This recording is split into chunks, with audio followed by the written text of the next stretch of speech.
दोस्तों नमस्कार। 2024 में हम लोग आ गए हैं। साल का पहला दिन है। सबसे पहले तो आप सबको बहुत शुभकामनाएं।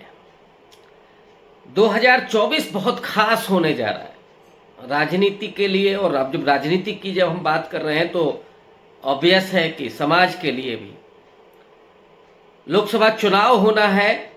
और इस लोकसभा चुनाव के जरिए इस देश की तकदीर और तस्वीर का भी फैसला होना है।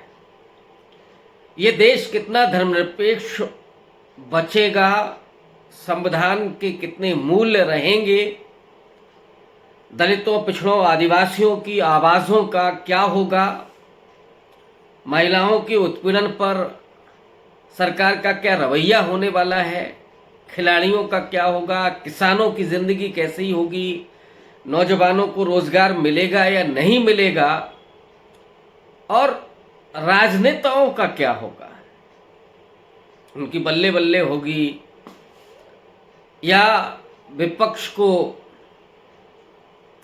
सत्ता में जाने का अवसर मिलेगा। ये तमाम प्रश्न और तमाम संभावनाएं 2024 के लिए खुली हुई हैं। इसी के मद्देनज़र मैं आपको कल की बात करने की तरफ ले चलता हूँ। कल यानी 2023 का आखिरी दिन था। आखिरी शाम को राहुल गांधी ने एक वीडियो जारी किया। उस वीडियो में वो अपनी मां सोनिया गांधी के साथ जैम बना रहे हैं। और जैम किसका? संतरों का जैम। सबसे पहले उस वीडियो में आता है कि राहुल गांधी अपने माँ के किचन गार्डन में हैं, ताजे फल तोड़ते हैं और फिर किचन में दाखिल होते हैं। सोनिया गांधी और राहुल गांधी के बीच की बातचीत है। उस बातचीत में ये भी पता चलता है कि ये रेसिपी किसने बताई है। प्रियंका गांधी ने जैम बनाने की वो रेसिपी बनाई है। राहुल गांधी के बारे में सोनिया गांधी रहस्य उद्घाटन करती हैं कि कब राहुल गांधी ने खाना बनाना सीखा। जब वो ब्रिटेन में हैं, लंदन में हैं, पढ़ाई कर रहे हैं, उस वक्त चूँकि ज़रूरत थी तब उन्होंने खाना बनाना सीखा। और सोनिया गांधी अपने बारे में बताती हैं कि इटली से आने के बाद कैसे उन्होंने भारतीय व्यंजनों का और यहाँ के जो भोज्य पदार्थ हैं उनको उनके साथ कैसे एडजस्ट किए। मसाले, धनिया, ये तमाम चीज़ें जो उनके अपने खाने में नहीं होती थी वो कैसे उनकी आदत में ढलती हैं। और अब आदत ये है कि वो कहीं बाहर से आती हैं तो दाल और चावल पहले खाती हैं। यानी उत्तर भारत का सबसे एक तरह से लोकप्रिय जो भोजन है बिहार का, उत्तर प्रदेश का, वो उनके उस ज़िंदगी में शामिल हो गया है। उसी में एक बात और सोनिया गांधी कहती है कि अगर ये जैम हम भारतीय जनता पार्टी के लोगों को दे दें तो वो क्या करेंगे। सोनिया गांधी ने कहा कि वो तो हमारे ऊपर ही फेंक देंगे। राहुल गांधी उसका जवाब देते हैं कि फिर हम उसको बटोर करके रख लेंगे।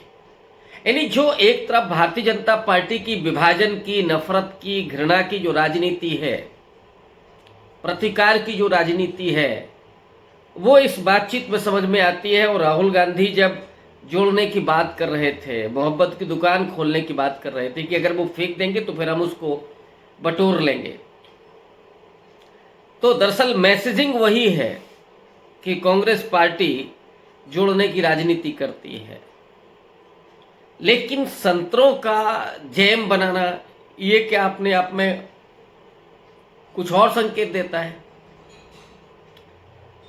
हम लोग जानते हैं कि राहुल गांधी पिछले 2 साल से आरएसएस पर सबसे तीखे हमले कर रहे हैं।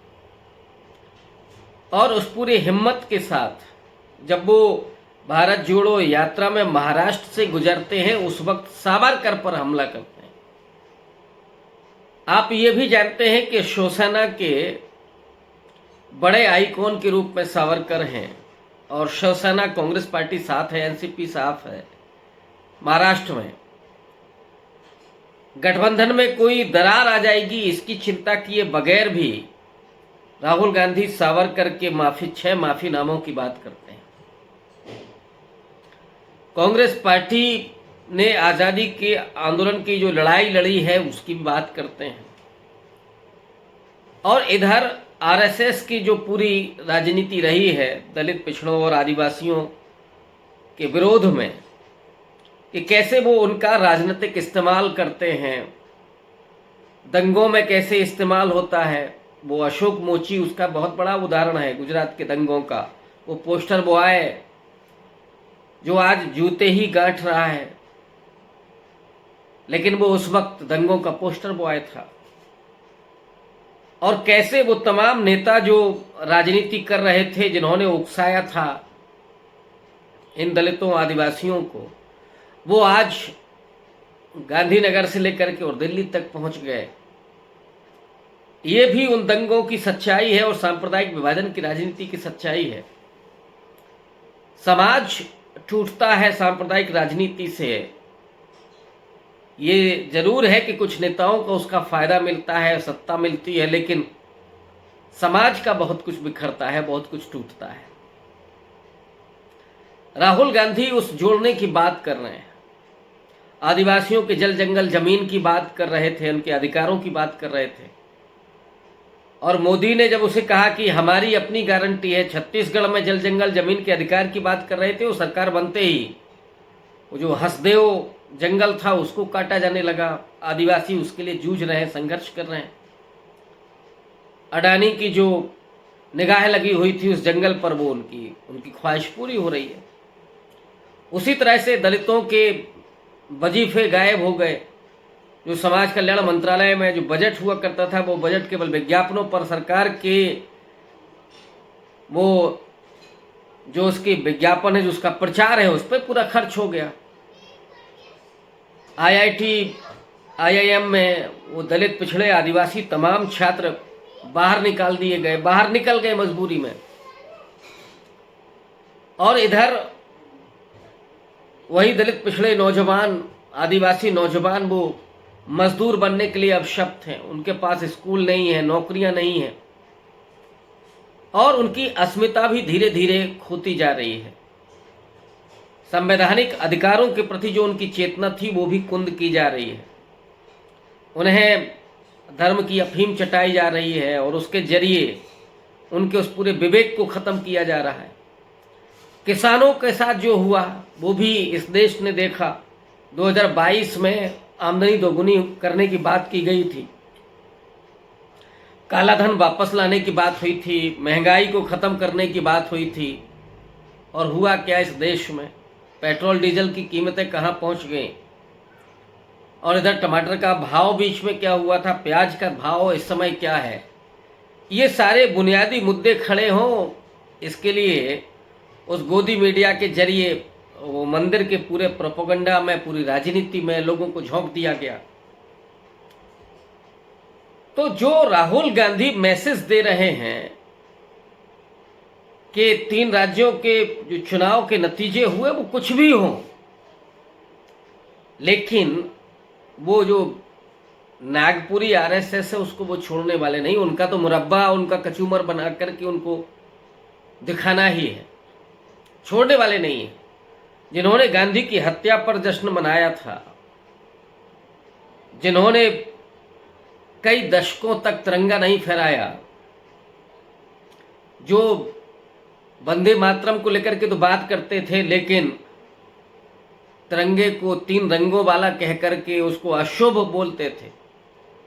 जनगण मन पर तो उनका ये नजरिया था कि वो अंग्रेजी जो हुकूमत है उसके लिए गाया गया है, जबकि रविन्द्रनाथ टैगोर का वो लिखा हुआ गीत जो इस देश को एकीकृत करता है, जो इस देश की अखंडता को और उसकी अस्मिता को रेखांकित करता है, वही झंडा बरदार हो गए राष्ट्रवाद का। उसका जवाब एक दौर में कांग्रेस पार्टी के जरिए नहीं दिया गया, लेकिन राहुल गांधी इस समय पूरे मजबूती के साथ खड़े हुए हैं और वो उस मुरब्बे के जरिए भी मैसेज देना चाहते हैं कि वो आरएसएस को छोड़ने वाले नहीं हैं।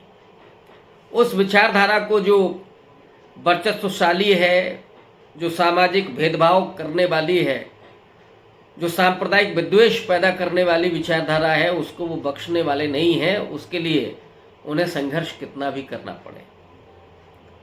तो इस मुरब्बे के पीछे का जो राजनीतिक निहितार्थ है वो मैं यही समझ पाया और इसीलिए मैंने आपसे वो शेयर किया। लेकिन ये नया साल आपके लिए विवेक दे, ये मैं ज़रूर कामना करूँगा।